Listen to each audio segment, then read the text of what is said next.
to this wonderful tutorial on how to cut this beautiful male shirt. As you can see, it has a collar, so this is a male shirt. So if you want to see how this shirt was made, kindly stay to the end of this video. Don't forget to like this video, don't forget to subscribe to this YouTube channel, and also don't forget to drop a comment and share. So the first thing I'll do is to fold my fabric into two. I make sure I add enough allowance before folding into two. So the person's bust I'm working with is bust 38 inches, as you can see. So that 38 divided by 4 is going to give me 9.5. So I added enough allowance.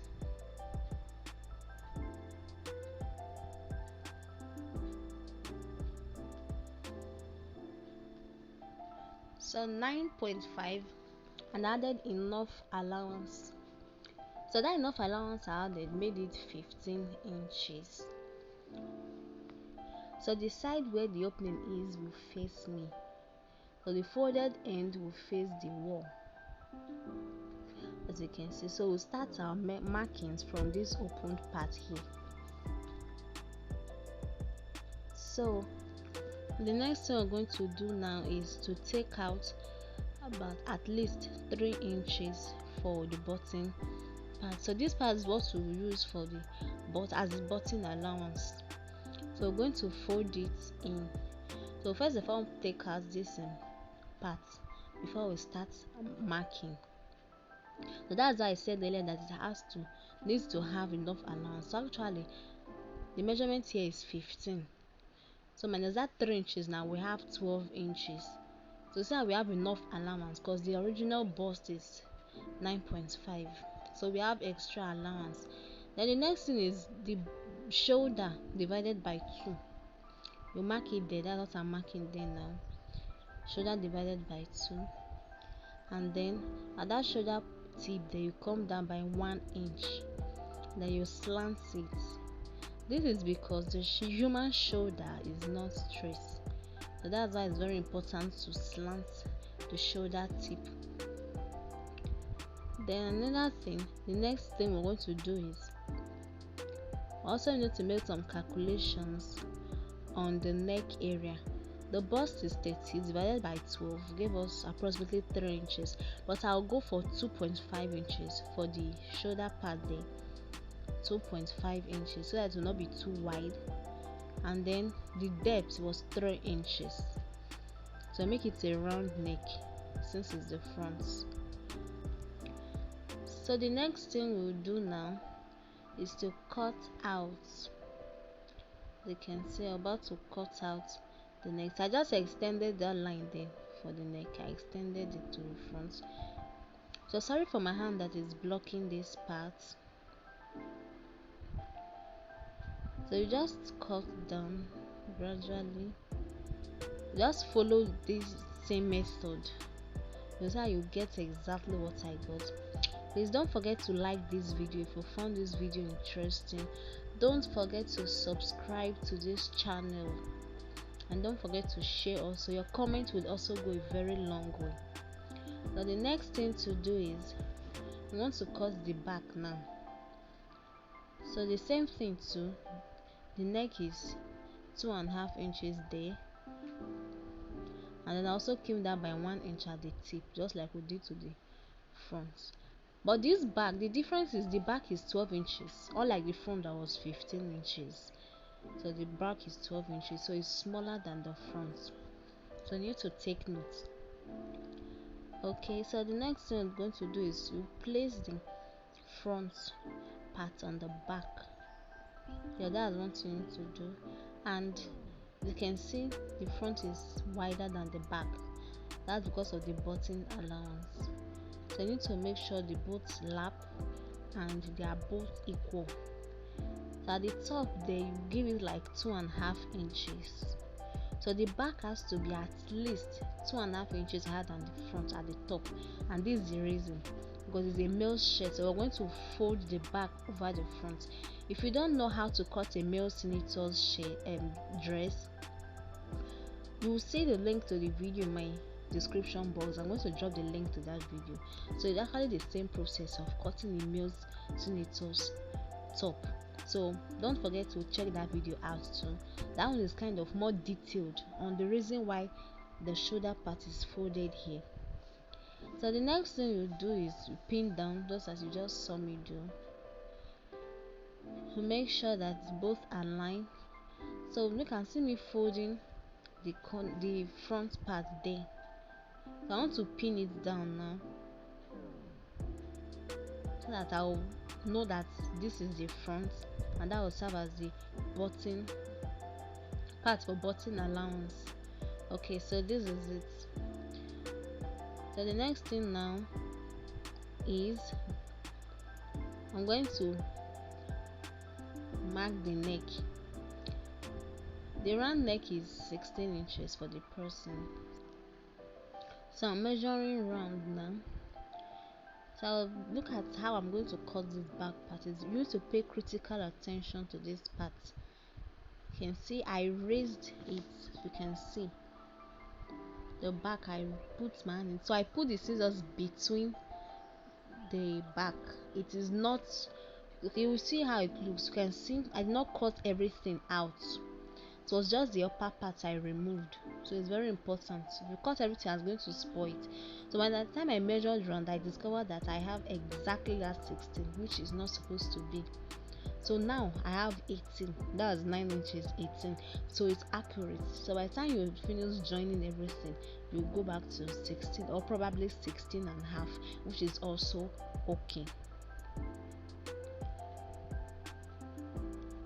So the shoulder measurement now will take it shoulder divided by 2. The person's shoulder is 17 divided by 2, 8 and a half. So I marked it there, and then the bust divided by 6 plus 1.5. Bust, that is the formula for calculating armhole. Bust divided by 6 plus 1.5. So I got 7 points. It's approximately 8 inches. So that's what I marked at the bottom there, and then I located the midpoints, and I came in by half an inch. This part is also very important. Please pay critical attention. And then I came out again at that same point by half an inch. So this is the difference between the front and the back. So also take note of how I'm going to cut it. So I'll first of all cut the outer part first, because that is going to be the part up for the back. So don't make mistake of cutting both equal. And the reason why we're going by half an inch when cutting the armhole for the front is because you don't want it to have excess folds. Like some people, when they wear dresses, you see a lot of folds in the armhole, which is not supposed to be so. So it helps to reduce the folds. So that's the reason why we're going by half an inch at the front. So you can see that the back is kind of longer than the front. So that is how it's supposed to be. So now I'm dividing the front. So now the front, that part was folded, so I'm opening it up. Alright, so you can decide to go in by the waist area. It's actually your choice. So at this part, I'm just kind of reducing it a little, so as to not be too much, the difference not be too clear. So the waist area, like I said earlier, you can decide to go in a bit, not especially if it's for a female. But since it's for a male, there's literally no need. But if it's for a male with probably a big tummy, then you can actually kind of give it a little shape there. So the bottom part, I want to cut the bottom, but first I want to confirm the length. So the length is 27 inches, so I have enough folding allowance at the bottom, so I went ahead to cut out. So this is all for the front and the back piece. So you can see how it looks. If you follow this process step by step, I assure you 100% that you're going to get exactly what is here. There's going to be no difference. And don't forget to like this video. Don't forget to drop a comment if you found this video very helpful, and don't forget to subscribe. So now I want to cut the kind of a short fabric for the back. So use this short fabric to turn the back piece. It's very important in sewing male shirts, including senator shirts too. This is also one way of turning the back neck, though it's not compulsory, but it kind of adds fitting and beauty to it. So I made sure I placed it equal, and then that line there is where is the shoulder line, so that's where you start measuring from, and I came down by 10 inches.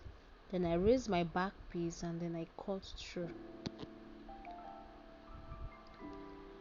So it can actually be longer than this, preferably this length, so it's not be too long, but you can decide to make it shorter than this, but this is just the standard. Alright, so this is the back piece. So when sewing, this short fabric here will just cut out. You add an interface into it. It could be collar stay, it could be hard stay, it could be gum stay, to make it kind of stiff, and by the time you sew it on it, you're going to love the outcome, like we saw in the beginning of this video. So this is all for the back, and now I want to cut out the hand. So to cut the hand, like I said earlier, don't place it equal at the top. Give it that allowance and then fold it over like this, exactly like this. So this is how it should be. One way that will help you to make it like this, to make sure you are doing it right, is at the bottom part of the armpit there. Check it if it's equal. So next thing, you're going to get your tape, and then you measure from that shoulder part there, you measure to around the armhole, and got 12.5 inches. So that's what I'm going to use to cut our sleeve. 12.5 inches.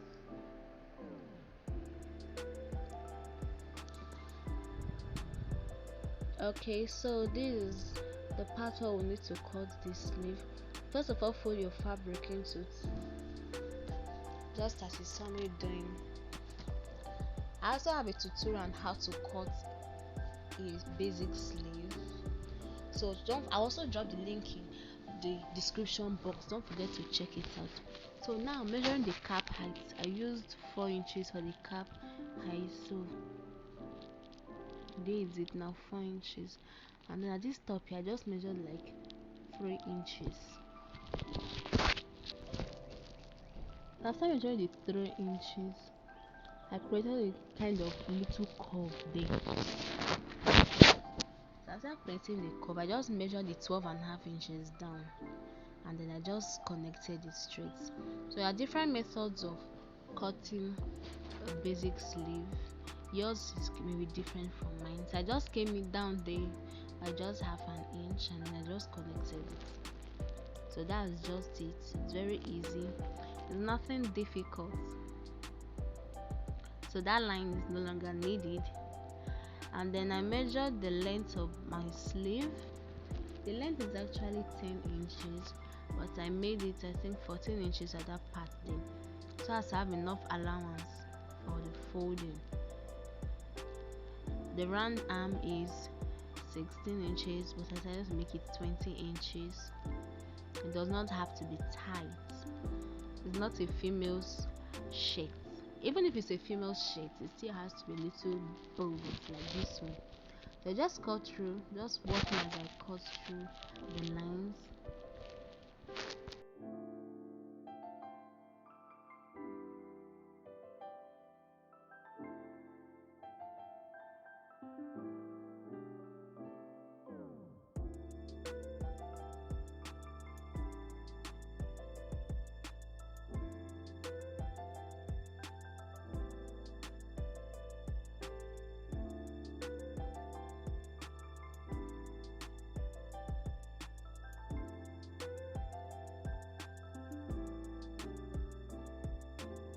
So I'm done cutting this sleeve, and then I'm notching this midpoint here.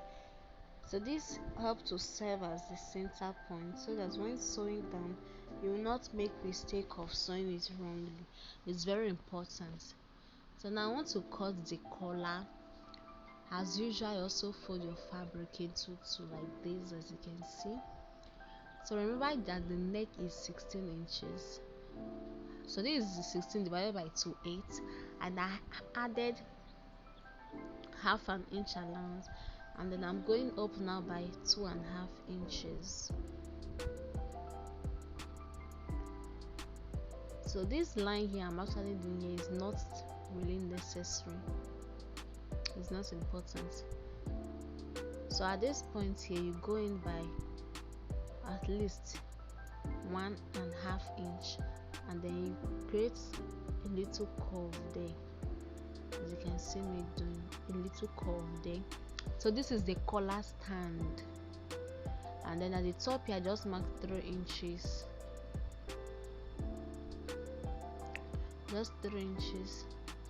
So on this part here I drew a straight, and then I extended the line by 1.5 inch. So I just connected it straight, as you can see me doing, just connect it straight like that. So at this midpoint I just came down by half an inch, and then I connected it to the tip there. So this is our collar. Our collar is ready in just a few minutes. So this is collar. The collar and the collar stand is just cut together. Alright, so this is, you can decide to cut it together, or you can decide to cut it separately, just like I did it now, because I want to cut the second part now. So I also repeat the same process, actually exactly the same thing I did for the first part, the same thing I also do for the second part.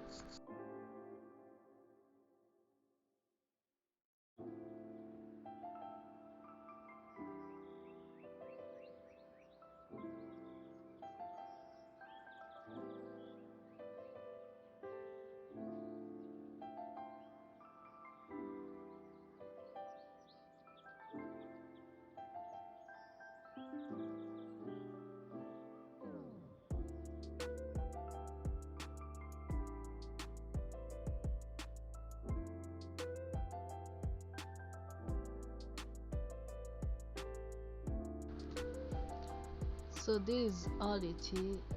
This is our collar. Our collar is ready.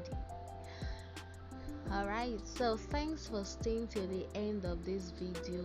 I really appreciate. If you found this video helpful, don't forget to subscribe. Thank you.